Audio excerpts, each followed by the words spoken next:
नमस्कार, आप देख रहे हैं 4 PM और मैं हूं आपके साथ निधि तिवारी। गोदी मीडिया आपको इंडिया गठबंधन में मतभेदों के बारे में बढ़ा चढ़ा कर बताता है, लेकिन क्या आप जानते हैं कि इंडिया से ज्यादा इस समय भाजपा के अंदर खींचतान चल रही है।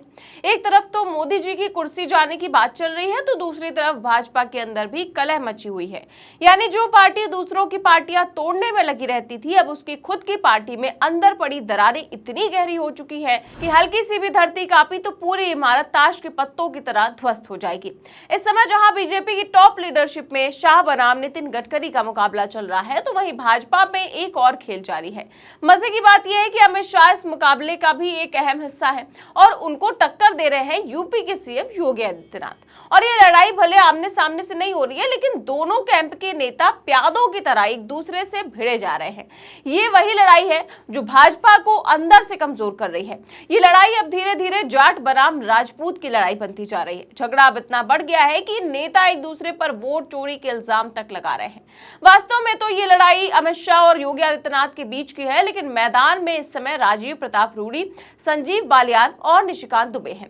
ये वो खिलाड़ी है जो सामने से एक दूसरे पर कीचड़ उछाल रहे हैं, एक दूसरे को खुलकर गरिया रहे हैं। अब आप हिंदुस्तान की इस हेडलाइन को ही पढ़िए। इसमें साफ तौर पर लिखा है कि राजपूतों की नाराजगी पर बोले बालियान, पता नहीं था कि रूडी इतने बड़े नेता हो गए। और अब एनडीटीवी की खबर को भी देखिए। इसमें लिखा है कि संजीव बालियान ने कॉन्स्टिट्यूशन क्लब चुनाव में वोट चोरी का लगाया आरोप। अब आपको समझ आ गया होगा कि हम ये यूं ही कोई खिचड़ी नहीं पका रहे हैं, बल्कि ये लड़ाई सच्ची है और जितनी ऊपर से छोटी लग रही है, ये अंदर से उतनी ही गहरी है। आज हम इस वीडियो में इस लड़ाई की एक एक परत खोलने जा रहे हैं। तो इस लड़ाई की शुरुआत होती है कॉन्स्टिट्यूशन क्लब के चुनाव से। 12 अगस्त को कॉन्स्टिट्यूशन क्लब में सचिव पद के लिए एक चुनाव हुआ था। इस पद के लिए 20 साल बाद चुनाव हो रहा था और इसमें बीजेपी बनाम बीजेपी का मुकाबला था। ऐसे में इसको लेकर चर्चाएं तेज हो गई थी। इसके पहले राजीव प्रताप रूडी 4 बार निर्विरोध इस पद पर जीत चुके थे, लेकिन इस बार राजीव प्रताप रूडी को हराने के लिए निशिकांत दुबे संजीव बालियान को लेकर आ गए। निशिकांत दुबे इन दिनों मोदी जी और अमित शाह की आंखों का तारा बने हुए हैं, लेकिन उनके कदम जहां पड़ते हैं उसकी बर्बादी भी निश्चित है। अब आप यही कॉन्स्टिट्यूशन क्लब का चुनाव भी देख लीजिए। चुनाव के दौरान दुबे जी खुलेआम रूडी के खिलाफ मोर्चा खोल रहे थे, लेकिन दुबे जी को मुंह की खानी पड़ी। दुबे जी अमित शाह और जेपी नड्डा का समर्थन लेकर आए थे। उनको लग रहा था कि बालियान को आसानी से जीत मिल जाएगी, क्योंकि उनको लगा था कि कोई सांसद अमित शाह की मर्जी के खिलाफ तो नहीं जाएगा। सोनिया गांधी, राहुल गांधी समेत विपक्ष के तमाम नेताओं के समर्थन से राजीव प्रताप रूडी बड़े मार्जिन से चुनाव जीत गए। इससे शाह और दुबे के मुंह पर तमाचा पड़ गया। कॉन्स्टिट्यूशन क्लब के चुनाव से शुरू हुई ये सियासी कशमकश अब धीरे धीरे भाजपा के लिए एक जहर का प्याला बनने लगी। जिस चुनाव को पार्टी के बड़े नेता एक हल्की फुल्की औपचारिकता समझ रहे थे, वही चुनाव अब भाजपा के लिए गले की हड्डी बन गया। इस जीत के बाद राजीव प्रताप रूडी ने एबीपी न्यूज के साथ इंटरव्यू में कहा कि उन्होंने बालियान के समर्थकों को समझाया था कि देखो भाई, छपरा में कोई जाट वोटर नहीं है, लेकिन तुम्हारे क्षेत्र में 2 लाख ठाकुर जरूर रहते हैं। अगर ये ठाकुर मेरे नाम पर नाराज हो गए तो बालियान जी की राजनीति पर सीधा असर पड़ेगा। यानी रूडी कह रहे थे कि जाट ठाकुर समीकरण का इस्तेमाल उन्होंने पूरी चालाकी से किया। अब और इसी का फायदा उन्हें चुनाव में भी मिला।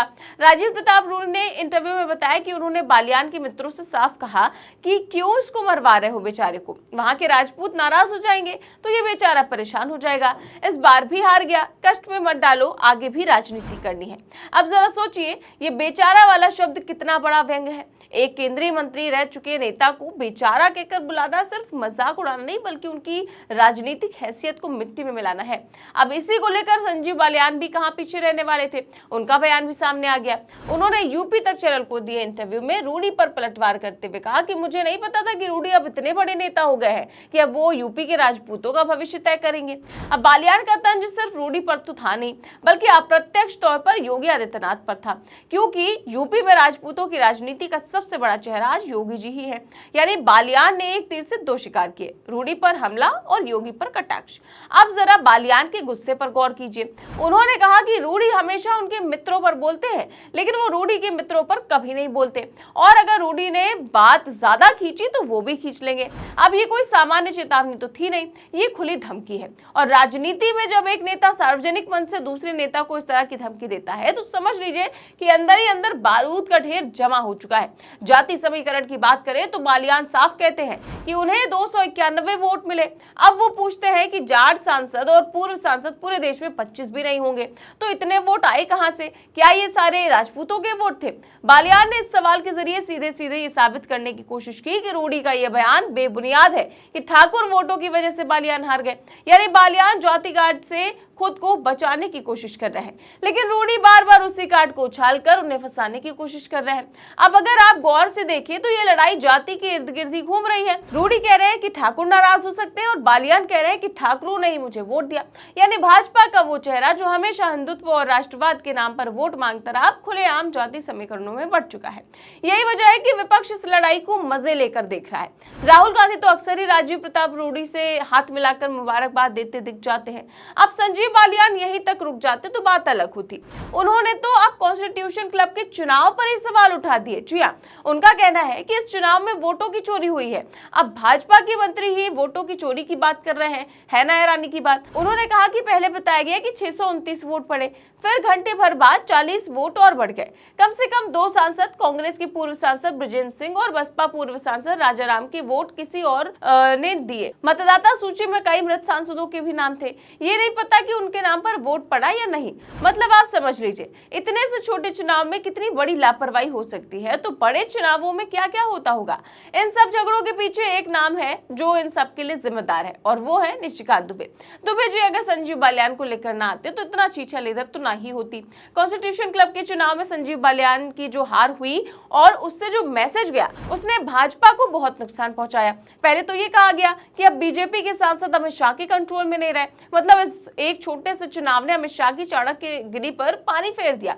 इसके साथ ही ये भी कहा गया कि अमित शाह पर योगी आदित्यनाथ की जीत है, क्योंकि बालियान को दुबे के जरिए शाह को सपोर्ट मिला हुआ था। वहीं रूडी योगी के करीबी माने जाते हैं। तीसरा नुकसान भाजपा को ये हुआ कि अंदर ही अंदर राजपूत बनाम जाट होने लगा। इन सब कारणों से बीजेपी 2 हिस्सों में बढ़ती चली गई। अब तक जो झगड़ा अंदर ही अंदर चल रहा था, वो अब धीरे धीरे लोगों के सामने आने लगा। अब आप सोच लीजिए कि निशिकांत दुबे जी कितना बढ़िया काम करते हैं, लेकिन विपक्ष के लिए जो काम विपक्ष इतने सालों में नहीं कर पा रहा था, वो काम दुबे जी ने एक बेवकूफी में ही कर दिया।